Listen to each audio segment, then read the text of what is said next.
Imagine, imagine nobody ever told a lie again. What would that look like?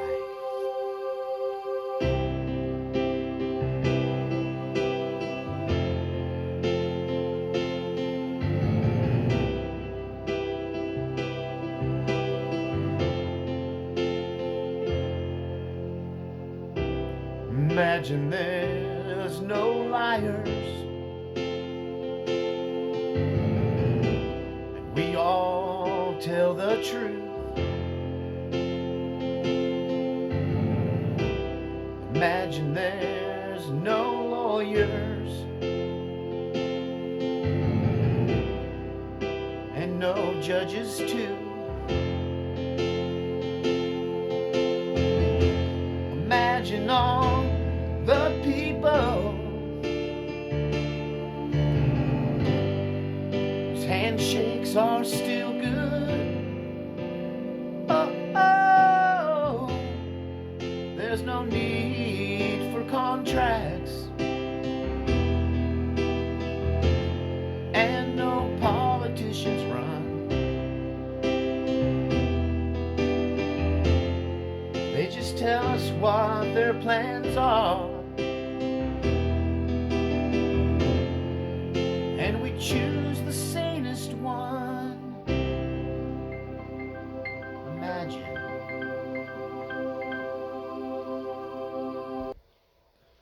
Sage Wanderer here with a little bit of fun coming at you from my cabin down by the creek. So today we're going to talk about the concept of lies, why people lie, what people lie about, how the world might be different if it wasn't filled with lies, and why Jesus called Satan the father of lies. But before we get started today, I want to thank all of you who support this channel with your kind financial gifts. This channel is funded exclusively by viewers like you. I know a lot of people out there think just because I'm on YouTube, I'm like Tim Pool or Joe Rogan or something and I'm rolling in the dough. Really, I'm a guy who's trying to coast their way, inch their way towards that Social Security check. And my humble little life in this one-room cabin is funded by you, the viewer. I don't have any advertisements on this channel because mainly I don't like liars, right? People coming on my channel lying about how great their product is. But, and I don't like being interrupted, and I know you hate commercials. And so please consider becoming a financial contributor. I've got bills due this month I don't have the money for, and I live on faith. And honestly, I live on about as much money as some of y'all's car payments is my entire budget. So yeah, I'm just a poor preacher trying to make it in life and get the basics that I need.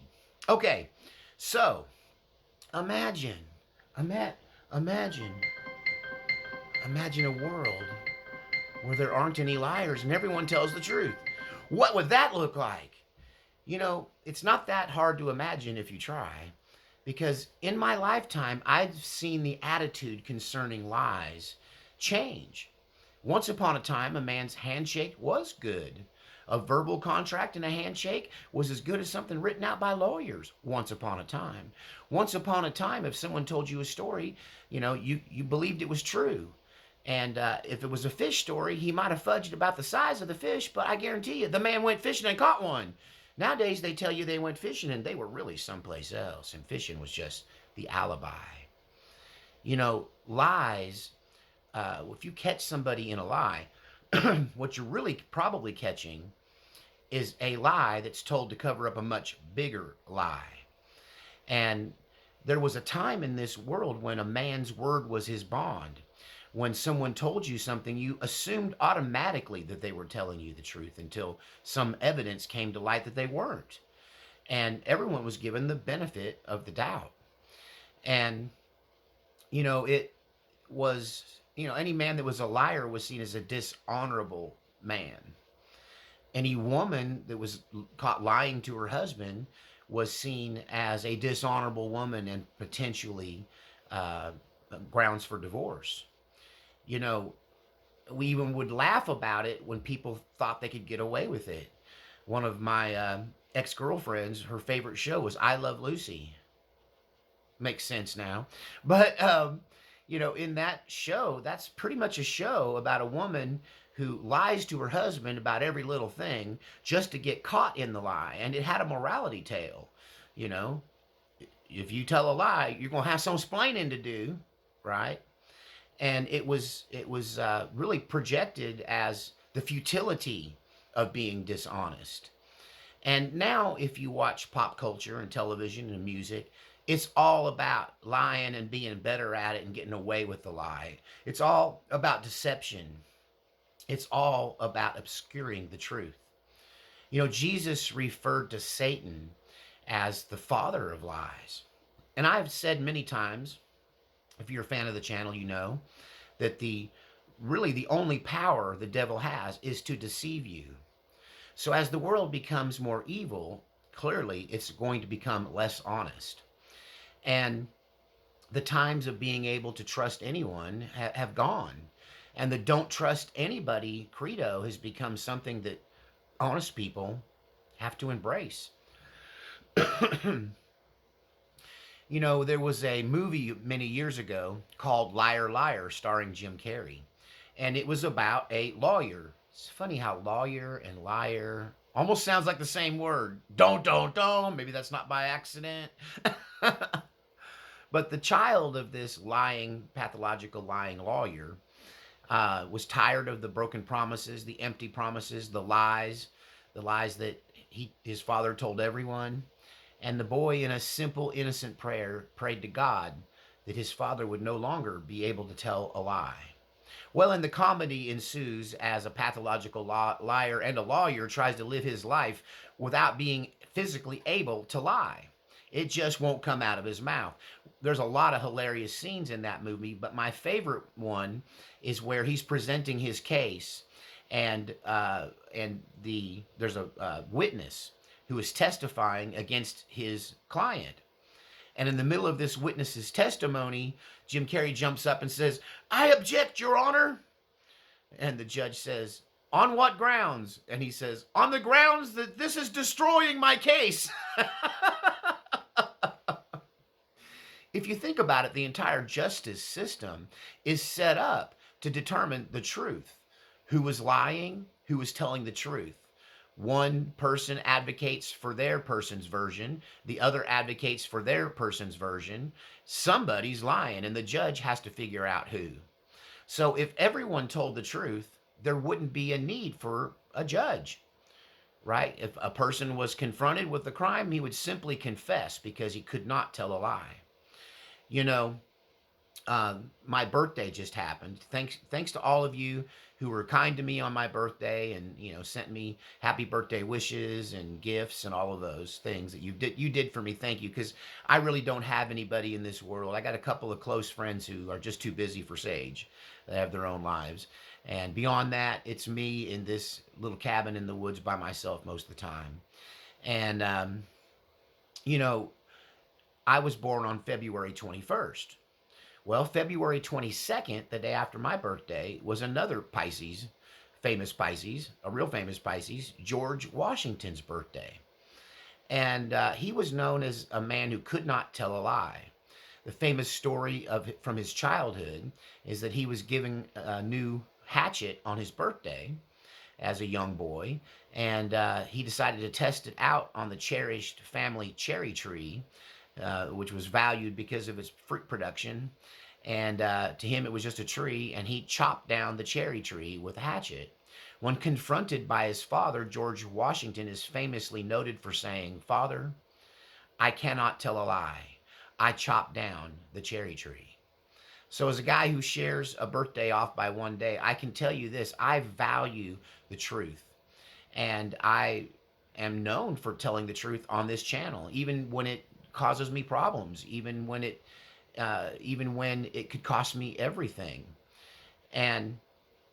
But this world we live in, where lies are celebrated and seen as normal, little white lies are just a normal part of everyday life. You lie to your boss, you lie to your husband, you lie to your kids. You lie to somebody and say, "Hey, I'll be there in 20 minutes," when you know you're an hour away. These are all lies.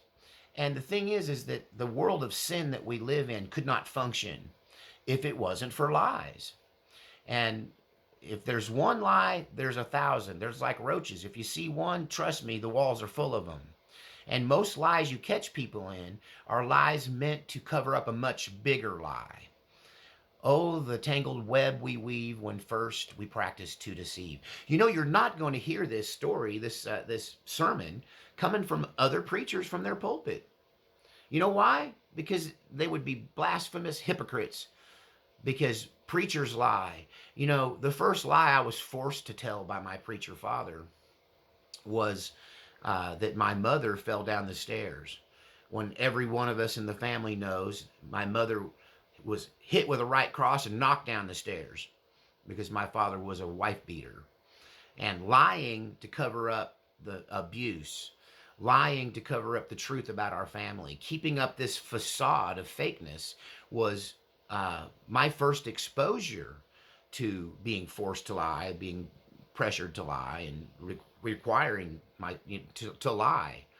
You know, those of you who watch the channel know that that's the primary thing that the devil came against me when I was offered the deal to be a professional musician. You know, the handler told me, look, you can't be a Christian and be a rock star. Those two things don't go together. So you can think whatever you want. You can have your own beliefs, whatever you want. You just can't tell anybody that. You have to tell them what we tell you to tell them. You have to lie and say what your whatever religion we tell you to. And they had a basic problem, and it's really funny, is that it was really about the truth of who I was. They would have offered me the deal, you know. Of course, there would have been more to it than that. We all know how that story plays out. They want your soul.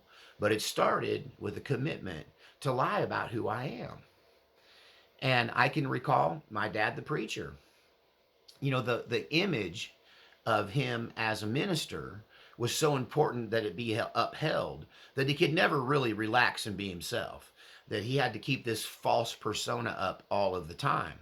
And, you know, my dad was an outdoorsman. He liked to fish.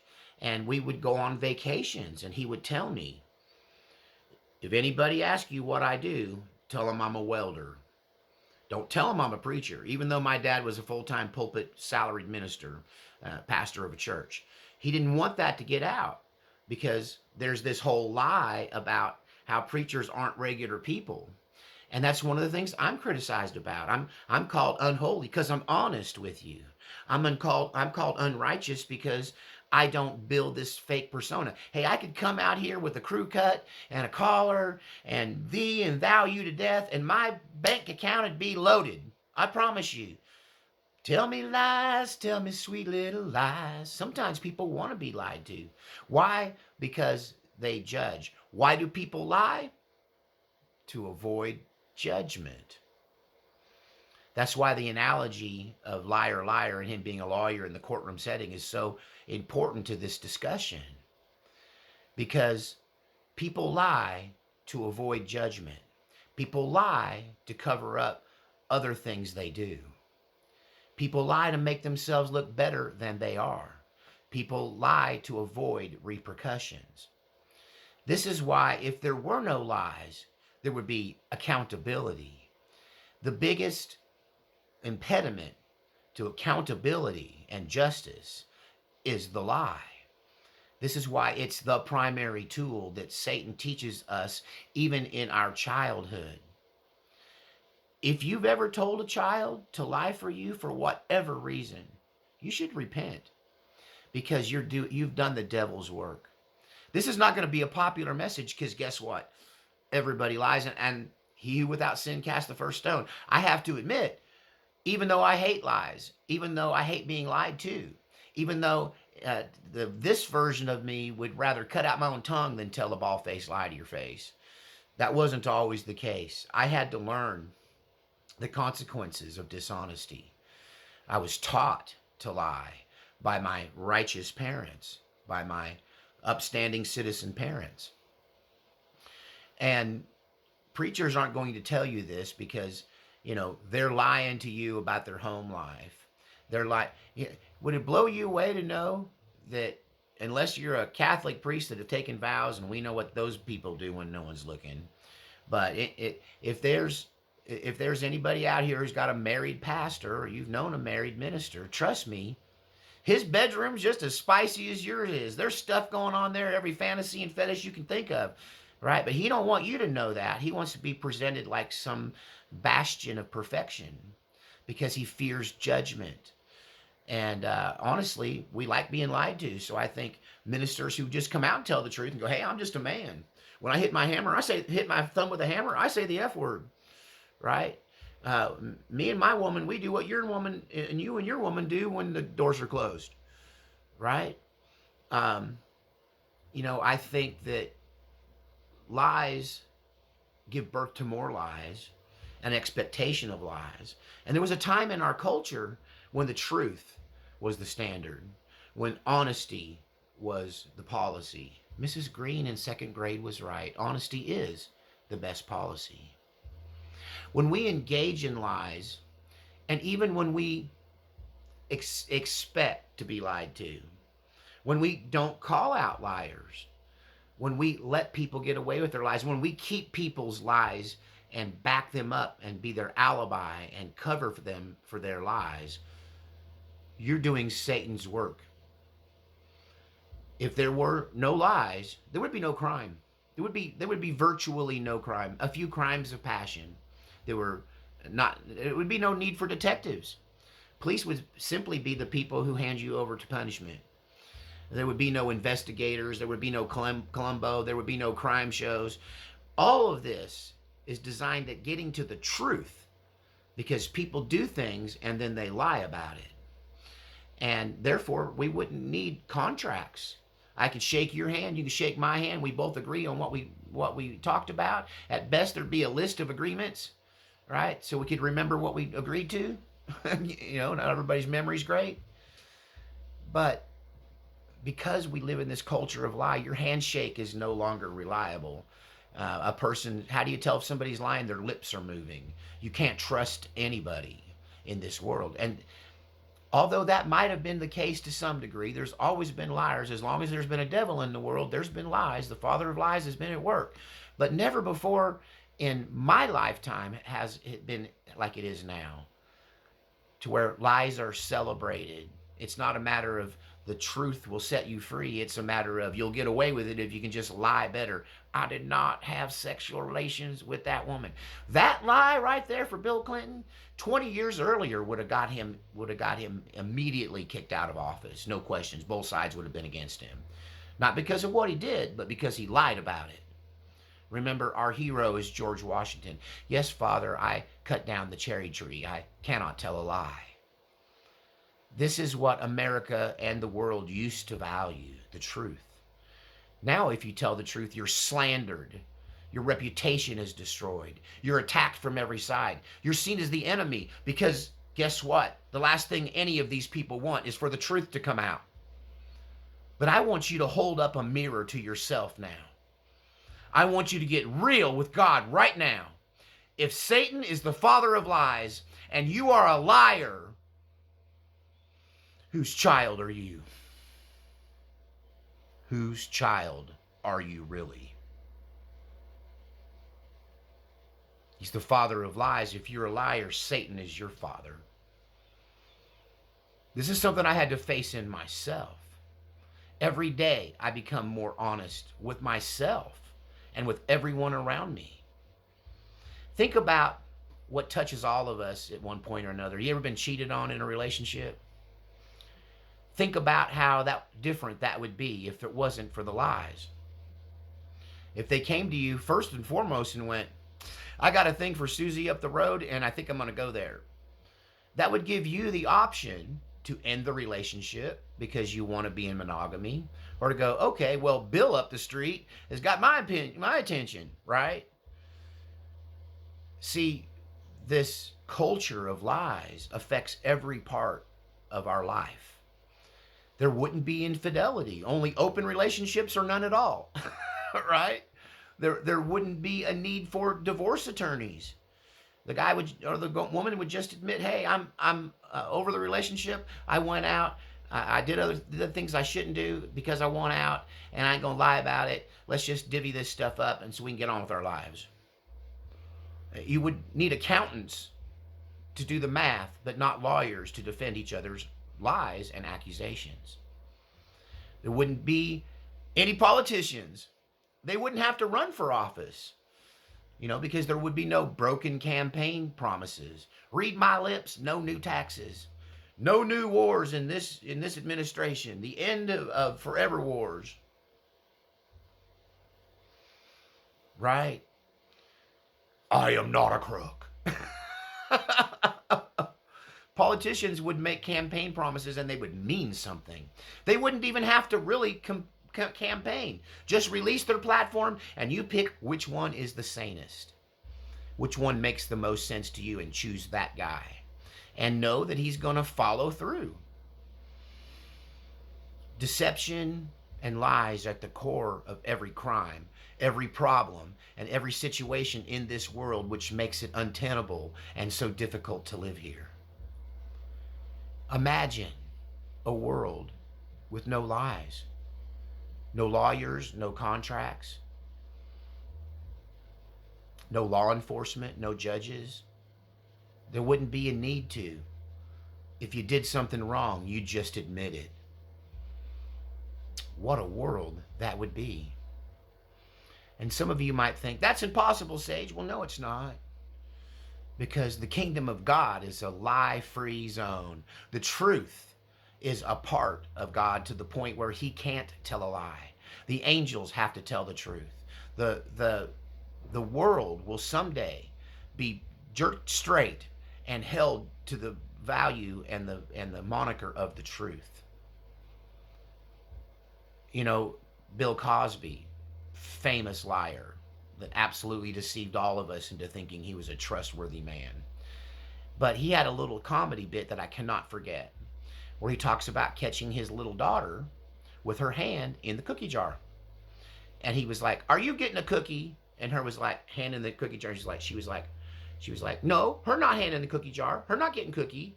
But your hand is in the cookie jar and you have a cookie in your hand." "No, I'm not. No, I'm not. I'm not getting cookie." She was afraid of the punishment. And that is not, people say, well, that's just a natural thing in human nature. No, it's not. Literally, that little girl had a devil in her ear going, "You're going to get in trouble if you don't tell the truth. I mean, if you tell the truth, you're going to get in trouble." So deny, deny, deny. I just recently saw a horrific case out of Louisiana where the mayor of this town got a bunch of underage kids, her own included, drunk, and then took advantage of one of the boys in a carnal way, a 16-year-old boy. And they were witnesses. She did it in front of her own kids and the other kids at the party. And a text message revealed what she told her kids to say about this incident. She said, "Lie, lie, lie till you die." That's the theme of our modern society. My homework for you this week is for you to look in the mirror and say, is any lie acceptable? How can I live my life without lying? Can I find a way to be honest? If you can do that, that is the greatest weapon against the devil, is to not join him in the act of lying. If you've ever been lied to, you know how much it hurts. If you've ever lied to someone, you know how much it destroyed the trust. If you've ever lied and got away with it, you know you never got away with anything, because that lie haunts you and you have to forever keep it here in the front of your mind for fear that you will tell on yourself. So when that opportunity or situation arises, then your first instinct, your demonically inspired instinct, is to tell a lie. I want you to go, what can I do to tell the truth? How can I get through this situation without lying? Because when you lie, you're showing us who your father is, because Satan is the father of lies. Tough message, huh? But it's the truth. Tell me what you think in the comments section. Can you imagine a world with no lies? No wars either. You can't really prosecute a war if the enemy knows what you're going to do. You just end up having a fair fight on an open battlefield. Wait a minute, that's how we used to fight wars. It could be the end of the devil's foothold in this world if everyone decided to never lie again, starting today. Imagine that. See you next time.